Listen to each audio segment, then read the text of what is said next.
Hi friends, இன்றைக்கி நம்ம என்ன பார்க்க போகிறோன்னா சப்பாத்தி குருமா தான் வைக்க போகிறோம். அது தேவையானது நூக்கல் 2 எடுத்திருக்கேன், கொஞ்சமாக சோயா பீன்ஸ் பயிர் எடுத்திருக்கேன். இப்போ இது ரெண்டையும் நல்லா கழுவிட்டு வெட்டி வச்சுக்கலாம். சோயா பீன்ஸ் அந்த பயிரை மட்டும் தனியாக எடுத்து வச்சுக்கலாம். பயிரை உரித்து வச்சாச்சு, நூக்கலையும் கட் பண்ணி வச்சாச்சு. இப்போ ரெண்டையும் கட் பண்ணியாச்சு. பெரிய வெங்காயம் 2 எடுத்திருக்கேன், 2 பல் பூண்டு எடுத்திருக்கேன், 2 உருளைக்கிழங்கு எடுத்திருக்கேன். இதெல்லாம் எடுத்து சின்ன சின்னதாக நறுக்கி வச்சுக்கலாம். நூக்கல் கூடையே உருளைக்கிழங்கு எடுத்து போட்டாச்சு. இப்போ வெங்காயத்தை மட்டும் நறுக்கி வச்சுக்கலாம். கட் பண்ணி எடுத்தாச்சு. இவ்வளோன்னு தேங்காய் போதும், அதையும் நம்ம அரைச்சி எடுத்துக்கலாம். இப்போ அதை நம்ம வேக போட போகிறோம். இப்போ நல்லா கழுவி எடுத்துக்கலாம்.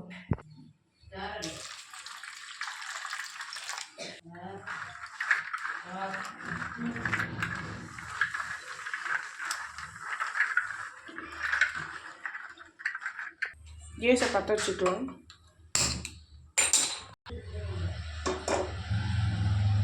ஒரு சட்டியை வச்சுக்கலாம். தேவையான அளவு தண்ணி ஊற்றிக்கலாம்.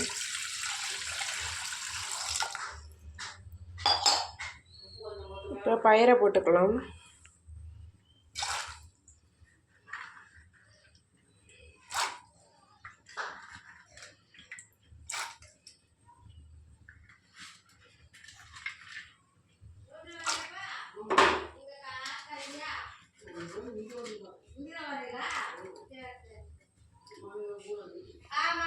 கொஞ்சம் கல்லுப்பு எடுத்துக்கலாம். இவ்வளோ எடுத்தால் போதும். இப்போ இந்த பயிர் நல்லா வெந்து வரட்டும். கொஞ்சம் நேரம் கழிச்சு வந்து பார்க்கலாம். பயிர் வெந்துக்கிட்டு இருக்க நேரத்தில் அந்த தேங்காய் கட்டணும் இல்லையா, அதை அரைச்சி எடுத்துக்கலாம். லேசாக அரைச்சி எடுத்துக்கோங்க. ஒரு பட்டை சேர்த்துக்கலாம். பெருஞ்சீரகம் கொஞ்சம் சேர்த்துக்கலாம்.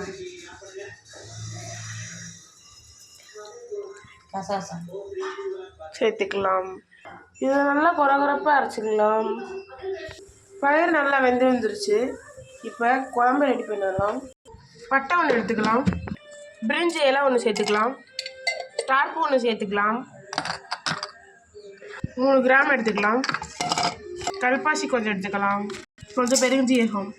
தாளிக்கிறதுக்கு தேவையான எடுத்தாச்சு. இப்போ வாங்க தாளிக்கலாம். ஒரு கடாயில் கொஞ்சமாக எண்ணெய் ஊற்றிக்கலாம்.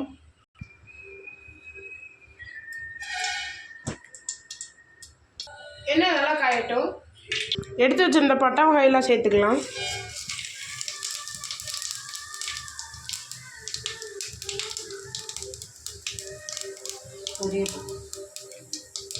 கருவேப்பிலை சேர்த்துக்கலாம். பெரிய வெங்காயம் நறுக்கி வச்சிருந்தது சேர்த்துக்கலாம்.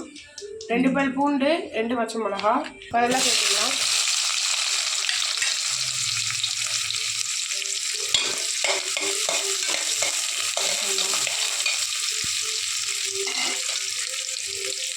இஞ்சி பூண்டு 1 ஸ்பூன் சேர்த்துக்கலாம்.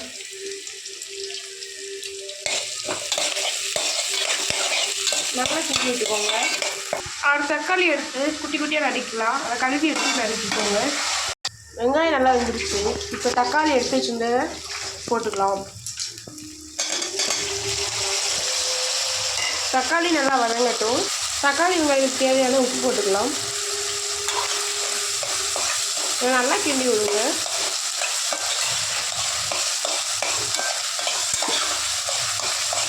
தக்காளி நல்லா வெந்து வந்துருச்சு. எடுத்து வச்சுருந்த நூக்கலையும் உருளைக்கிழங்கையும் சேர்த்துக்கலாம். பயிரை சேர்த்துக்கலாம்.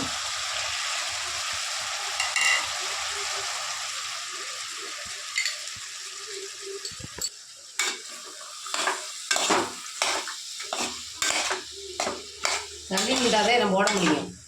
மஞ்சத்தூள் 1 ஸ்பூன் சேர்த்துக்கலாம். மிளகாத்தூள் 2 ஸ்பூன் சேர்த்துக்கலாம். மல்லித்தூள் 1 ஸ்பூன் சேர்த்துக்கலாம். வெங்காயம் கொஞ்சம். இதை நல்லா கிண்டி விட்டுக்கலாம்.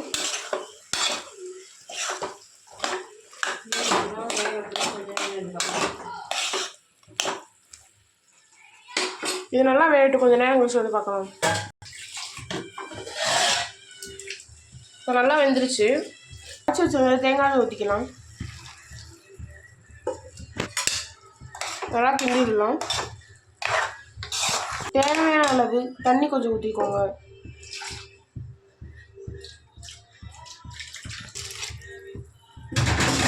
குழம்பு நல்லா கொதிஞ்சு வரட்டும். நல்லா கொதிஞ்சு வந்துருச்சு. மல்லி கொஞ்சமாக எடுத்து வச்சுருக்கேன், அதை சேர்த்து இறக்கி. அவ்வளோதான் ஃப்ரெண்ட்ஸ். பிடிச்சிருந்தா லைக் பண்ணுங்கள், ஷேர் பண்ணுங்கள், ஃபாலோ பண்ணுங்கள். Bye friends.